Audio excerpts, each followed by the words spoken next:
Good morning, good afternoon, good evening, wherever you are. Thank you for joining us today. My name is Michael Dussault, and I'm part of the marketing team here at SentinelOne. Welcome to today's demo, Autonomous Endpoint Protection, Visibility, and Response. We have a pretty packed 30 minutes for you today. What we're going to do is start off with a little bit of an overview of SentinelOne. We will then jump straight into the meat of the webinar, which is the demo. We will have some time at the end for some Q&A. What we encourage you to do is please submit your questions through the Q&A box, and then there'll be some next steps that we'll discuss for you after this. We have a great host today, Parker Crook. Parker is a solutions engineer here at SentinelOne. He has 10+ years experience in security. He has great experience and technical knowledge of this area, and he's going to be our host today. So Parker, thank you so much for joining us today, and I will now pass on to you to take it from here. Over to you, Parker. All right, thank you, Michael. As Michael said, my name is Parker Crook. I'm a solutions engineer here at SentinelOne, covering Texas, Oklahoma, Louisiana, Arkansas. So if you're in that region, hopefully I'll talk to you soon after this webinar. Moving right on. Today I want to give you an intro to SentinelOne and talk about how SentinelOne provides autonomous protection on or off the internet. In the world of machine learning, that's unique. Most approaches send data to the cloud, but we do the convicting on the endpoint itself so that no matter where you're at or the state of your connectivity, you get the same level of protection on your endpoints.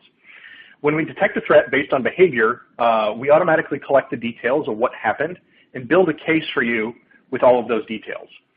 In addition, we provide the capability for analysts to hunt their environment and even look at encrypted traffic without having to do cert penning or man-in-the-middling, which would break downstream products like proxies being able to do that same sort of capability. We also believe in simplicity. Security organizations shouldn't have to track the deployment status of signatures. Instead, they should have simple workflows centered around threats, and that's what we deliver on. Also, when you try to blend EDR and EPP, it's easy to make the solution too complicated. And what we've done with our product is automating the collection of data for malicious and suspicious activities, which reduces collection efforts on security teams. Speaking of automation, we believe in the value of security automation and orchestration, and we believe that anything you can do in a GUI, you should be able to do programmatically. To that end, we have an open API allowing customers to customize and automate according to their unique scenarios. We have apps on the Phantom platform, and we also have a native Splunk app, and both of those utilize our API. That API guide is available inside of our console as well. Again, it's fully open. Speaking of saving time and reducing the burden of managing an endpoint security solution, a third party evaluated us and showed that SentinelOne delivers a high level of protection at the lowest total cost of ownership. This is centered around the number of FTEs you need to manage the solution and the ease of which analysts can remediate threats. So how do we do it? What's our approach? We take a three-pronged approach on the endpoint with pre-execution, on-execution, and post-execution capabilities. So starting with pre-execution, the first thing we do is hash lookups. We use 9 reputation sources to do a quick lookup to see if the file is known bad based on cloud intelligence. This is the least computationally expensive way to convict a threat, and it's the only engine that we use that is a cloud-connected lookup. It requires the cloud. Now, if we're not connected to the internet with that endpoint, we just skip that step and move to the next engine. Starting with static AI, everything else happens autonomously on the endpoint, regardless of internet connectivity, as mentioned before. So it extracts the attributes of PE files, and an algorithm evaluates them to say whether or not the file is bad. We do this by having evaluated a very large data set of PE files and building this algorithm which defines goodness and badness of PE files. And then we ship that algorithm down to the endpoint so that each endpoint has a copy of the algorithm and can make that conviction on its own. Unfortunately, though, moving out of the realm of pre-execution, there's almost a million ways to hide maliciousness, and there's really no 100% in the security game on the defender side. And there's also fileless attacks in widespread use today. So you can't just depend on pre-execution engines to do your detection and protection for you. You also need to watch for when an app turns bad, if an app can be exploited or start doing anomalous behaviors. And that's where we come in, is we say that the best way to do this is with behavior. So with our behavior engine, what we do is we hook into the kernel and inject in the processes, and this allows us to watch everything that happens on a system, and then we log it. Now, when we log it, we log the activity and its genealogy so that we can see parent, grandparent, child relationships, and then we continuously analyze that log for activity. When we detect a threat, we package up all the activity that happened in the context of that process tree and its genealogy and send all those details to the console in the context of that threat. And if we detect something as bad during execution, we can mitigate the threat according to policy, which is usually going to be kill and quarantine. Since this all happens on the endpoint, this happens at machine speed.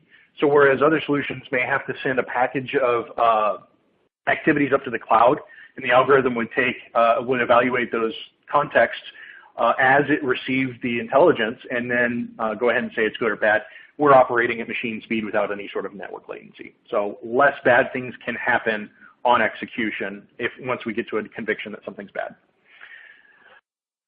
And then getting to visibility, because we're logging all the activity for our behavior engine, we don't have to go back to the drawing board to give hunting capabilities for EDR. Now, we've just added the capability to send the data that we're already logging with our behavioral engine to a secure S3 bucket, which can be searched on using SQL-like context. We'll get to that a little bit more in a couple of slides. And then in the post-execution arena, we give the capability to remediate and rollback. So since we collect everything that happens, we can know what to undo. So for remediation, what we can do is we can remove net new adds. So say, for example, registry keys were added or files were dropped or additional child processes were created. We can go undo those. We can kill processes, remove files, remove registry keys, and so on and so forth. And rollback gives us the capability to interact with the Windows Volume Shadow Copy service and go back to a last known good copy of a file before that malicious action was taken. So that's kind of the approach of the autonomous endpoint on the endpoint, all the actions you can do. Now, as we talked about, we added the capability to be able to hunt in your environment. We call that new capability deep visibility. And as you can see on the screen, there are a number of different artifacts you can search on in your environment. And these searches go out to an S3 bucket. So you're not impacting your endpoints during the search, and you're also not getting gaps in your answers for endpoints that are offline. So say, for example, you get third-party intelligence about a threat, and you wanted to see if any of your endpoints exhibited indicators that were given to you about that threat. You could quickly come in here and run your search and get answers back, giving you any positive indicators in your environment. One of the things I do want to point out about deep visibility is that we, by default, store 90 days worth of data. So you can search on that, and it's stored in that S3 bucket. If you have more questions about that, please reach out to us. Be happy to give you a demo on deep visibility in the future. Next up, we have a Vigilance offering. So in addition to our products, what we have is we have a team of analysts that are available to act in two capacities, a monitoring capacity and a response capacity. Monitoring, they can go ahead and sit on your console and watch for activity and give you reporting. And then response is basically adding an analyst, not necessarily on staff for you, but they're taking a look at your console, and not only are they looking at false positives, they're also taking action and doing remediation for you. And they also give you the capability to do forensics and consultation. Next up, last thing I have to talk about before we dig into the demo is our ransomware warranty. So if for some reason ransomware executed on a system that was protected by SentinelOne, and you issued the rollback command and the rollback was not able to succeed and go back to last known good copies of files, we will pay up to $1,000 per affected endpoint, up to $1 million total, to cover the cost of paying the ransom to get your data back. All right. so that was the high level. Let's go ahead and dig into the demo. So give me just a second to go ahead and share out my screen, and then we'll show you the technology itself.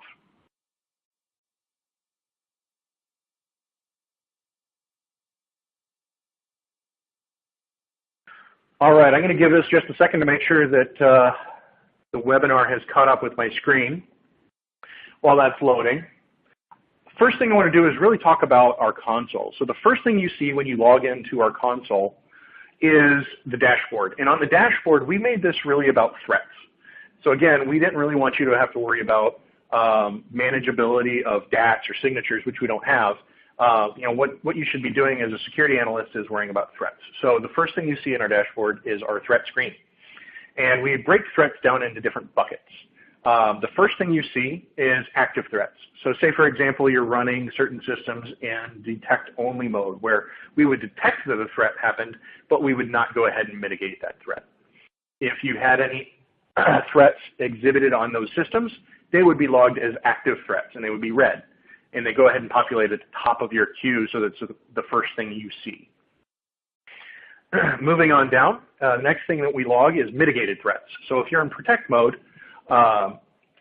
whenever we detect a threat, we will go ahead and take the automated action that's dictated to us in policy. Like I said, by default, that's kill and quarantine. So while we may have mitigated it, if, say, for example, it was a behavior-based detection, something may have happened on the system leaving behind artifacts. So we log that as orange so that an analyst can look at that and see if there are additional artifacts that you want to remove.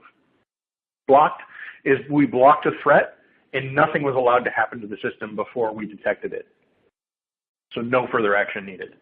And then suspicious is a bucket where we throw threats that have not met a certain level of rigor as far as our engine goes to qualify it as a threat itself. It's anomalous enough for us to go ahead and log it as suspicious, but it didn't meet that level of rigor in our engine to bump it up to being a threat. And this allows us to have different policy actions. So say, for example, your suspicious activities could be detect only, while threats could be block, and the policy is customizable there. But we can separate those so that you can reduce the false positive impact on your environment, where most detections that would be anomalous and not known threat would fall into suspicious, and then known threat activities would fall into block. All right, so let's move into our demo with some malware now that you know a little bit about our dashboard. And we'll walk through some of these threats once we get them. So if I come over to a system here, and I'm going to let this load. I know that there's a little bit of a lag here. I've got a Windows system. What I've done is I've downloaded some samples from VirusTotal. Now, the downside of downloading samples from VirusTotal is that, generally speaking, somebody knows it's bad. And since we have a reputation engine, we're probably going to convict with reputation. So what I'm going to do is I'm actually going to change these MD5s a little bit. And when I change that MD5, I won't be getting a reputation hit because the hash has changed. Now, these samples are in a directory that's currently excluded. So if I go ahead and copy these and move them out of the excluded directory, as soon as we see the file write outside of an excluded directory, we should start seeing detections. And these detections, let me go ahead and close these windows, are going to be using our static AI, or what we call our deep file inspection, where we're taking a look at the attributes of those files. So you saw threat detected, and if I pop back over to my console here, if I go ahead and go into mitigated, I see a few seconds ago. So as soon as we saw those threats, they were logged up to the cloud console. So taking a look at these, if we come into analyze, we see that as soon as they were alerted, the next action that happened was not kill because the process wasn't run. Remember, this was a pre-execution.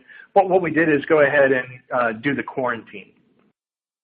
Whenever we do log threats for DFI or our static AI, we give you information about that threat. So basic information about the file, where it was, which host it was on, the IP of that host, the agent version, and so on and so forth.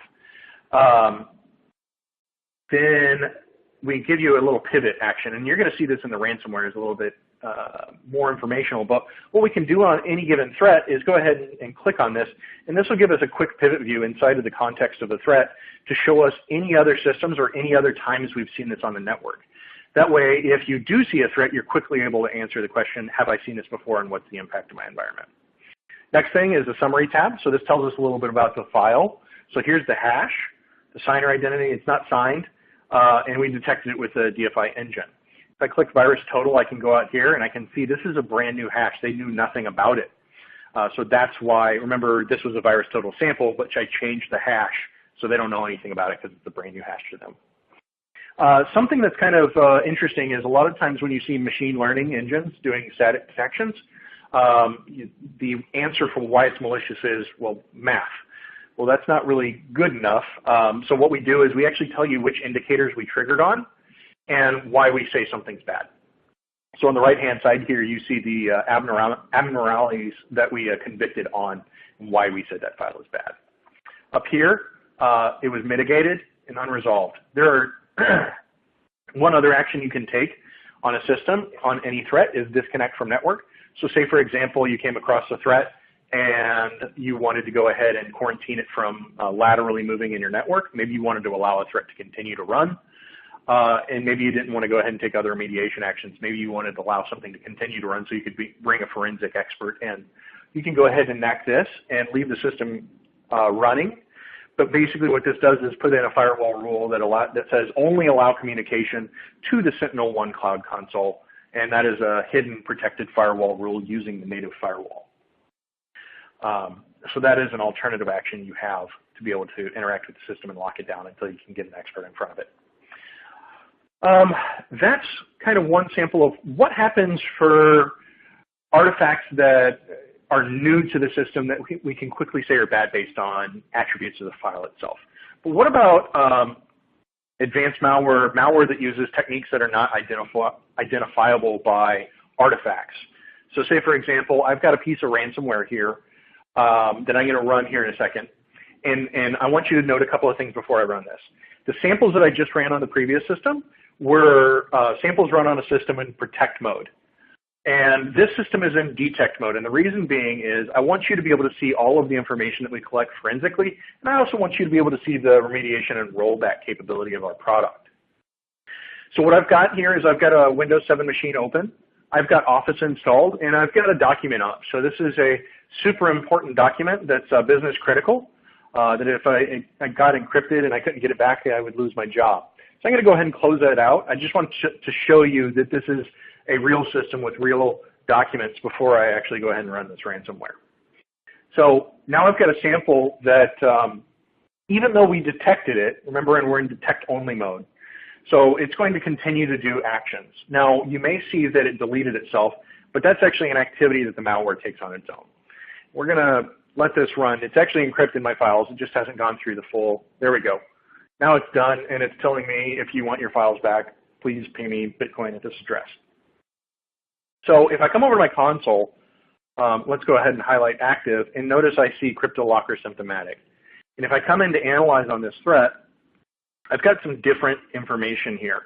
So first thing is it's an active threat. It's red because it was just detected. It was not blocked, so no actions over here took place. Notice at any point in time I can go ahead and click on these and it will take these actions, so I can kill, quarantine, remediate, and roll back. And if I click any of these, it will take the actions to the left of it. What's also interesting and of note is that it's telling me the user who was logged on at the time of the incident, not necessarily just who's the user that I see associated with this machine. But when we log a threat, we do a WMI call to look up who's logged in so that it's more meaningful for your analysts. Next up, I'm going to go ahead and show you, remember how I said seen on network, it gives you a pivot. How many times have I seen this on the network? I've seen this mostly on the same machine. I've got another machine in here, W10, that has run this also. So I can quickly see the impact to my environment. Has this been in the environment for a long time? Has it been seen on other machines? Over here, looks like VirusTotal knows about it, but not enough to be able to convict on it. So only 2 convictions, which is not enough for our DBT engine, or I'm sorry, our reputation engine. But we did detect with DBT, which means our behavioral engine. So if we break down the stats and the information that we actually collect about what happens, first thing we do is network connectivity. So what network activity do we see being kicked off by this threat and group of threats? So we see it talking to IPs and ports, and we log all that. Next up is we categorize all the activities. So this is similar to a high-level, kind of executive-level report of a sandbox activity. So what file activity processes did we see, and what were the categories of activities and why we scored it as malicious? Next up, we go ahead and build a storyline. So from the timestamps of everything we saw happen, we build out a graph representation of what happened. And as you can see, we score them 1 through 2. So the first thing that happened was Explorer launched it. In this case, I launched it, so Explorer was the parent process here. And then CryptoLonker did a couple of activities,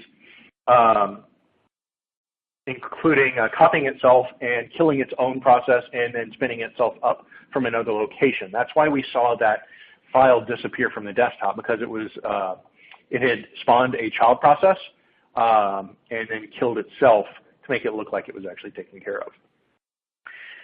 Next thing that it did was actually create a randomized process, which did all of our encryption activities. So here you can see 203 file activities. So as you can see, I can group into each of these activities or processes and see the individual actions that each process took.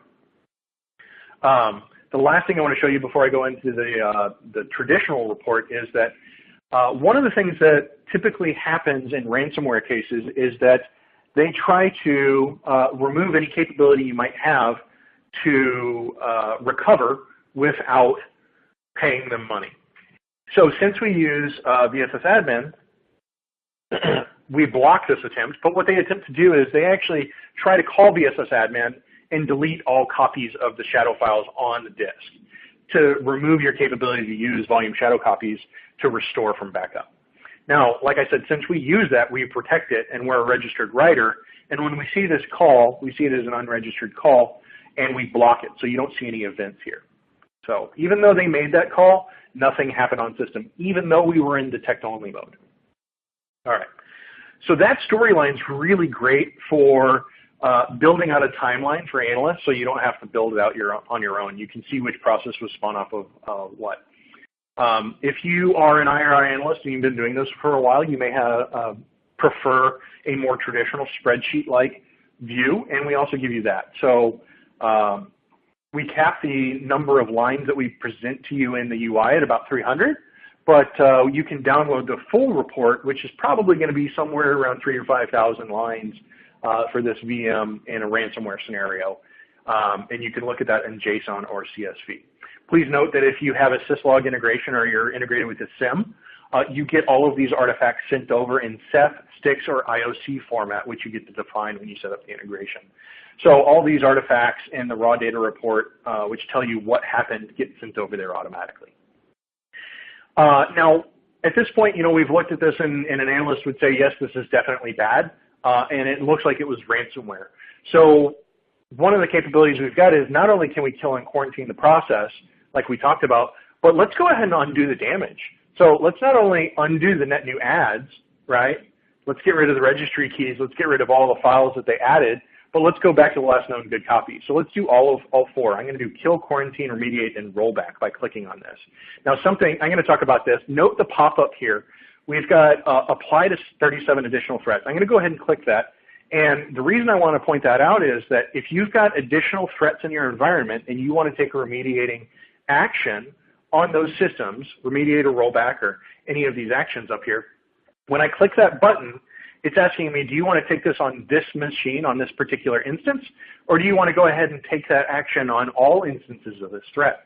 So if you're talking about an enterprise environment where you've got tens or hundreds of thousands of systems and a threat starting to spread through your environment, you can play whack-a-mole with trying to remediate systems while it spreads, or you can go ahead and remediate them all at once.